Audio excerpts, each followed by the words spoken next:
Good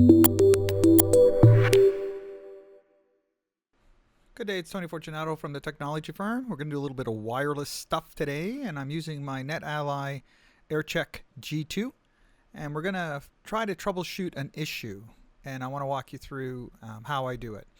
So the first thing is, in the actual tool itself, this is the NetAlly Aircheck G2 screen, I went into my settings, and from settings, basically you can turn on remote access, which is what I did. So if I move down here to device settings, you'll see it says remote user interface, and basically you click that, and then I use tight VNC to access the actual unit, and you just go to tightvnc.com, get the software, throw it on your computer, and then bingo, you're on it.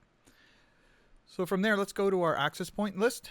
And you can see here there's a whole host of access points, and depending on obviously your environment, this could be a lot less, a lot more. I want to use a filter, and I know for a fact the access points we want to work with have a BSSID of EDIMAX. So I'm going to just click EDIMAX, and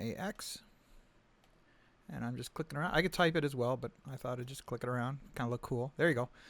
So this one, you can see we've got, the nice little tip is if you look at the last 4 digits of the MAC address, the last four characters, for example, this one's 4F45, this one is D82C, D82B. Well, the D8s are obviously the same unit, and you can see that's channel 2, 157. So this one's obviously 2.4 gig, and this one is obviously 5 gig. And that helps us out. Now, we want to find out if we have 5 gig running on both access points. And you can tell here that we don't, because this is the only 5 gigahertz channel that we see. The rest of them is 1, 2, and 3. So let's go back to our actual access points. This is them. And most access points, you can get this information somewhere within it, or some kind of controller, whatever. It doesn't matter, but you can get something. So it says here 2.4 gigahertz wireless, and it says D82B, and that's what we had. D82B, that's this one, okay?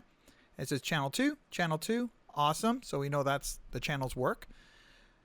Then we have 5 gigahertz, and then this one is D82C, and there's D82C. So we see it again, 157, life is good. That's awesome.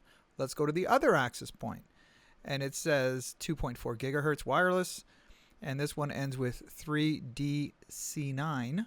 So we just take a look here, 3DC9, there it is, channel 1, right? Don't get caught up with the fact that other one's channel 2, this is channel 1, we should space them up. That's not what this is about, okay? So just hold on a sec. I could feel you typing it in right now. Tony! All right, so that's 2.4 gig. Now 5 gigahertz, we have 3DCA, and there's 3D and no CA. But it is enabled, and for some reason on this access point, it dropped the 5 gigahertz SSID. It is active. If it was not active, it would say disabled, and it's not. It's enabled. So what I'm going to do now that I've proved it with the Aircheck, is I'm going to reboot the access point, and then I'm going to see if it pops up on my list. So I'm going to pause the video, because you don't need to see all that, and we'll see what happens.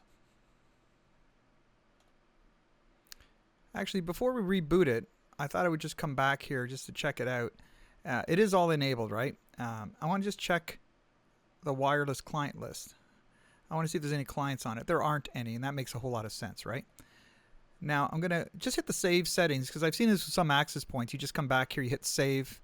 Now it needs to restart anyways. All right, I was hoping it would just pop up on the list by hitting that, and that's not the case here. So I have to restart it no matter what. So I'm gonna pause the video, and then we'll check on it in a moment. All right, so the access point is powering up, and we immediately can see 3DC9 1, 3DCA 149. There it is. It's back. So in this case, rebooting the access point resolved the issue. I've already checked with the manufacturer. It has the latest firmware. I also told them what the issue was, and of course, the first thing they said was, "Why don't you try rebooting it?" It's not quite the answer we were looking for. On a brighter note, though, this access point has been powered on now for over a year. So as most IT people say, it was probably due for a reboot, and there you go. So now we have both of our access points up, 2.4 gig and 5 gigahertz. Have a good day, folks.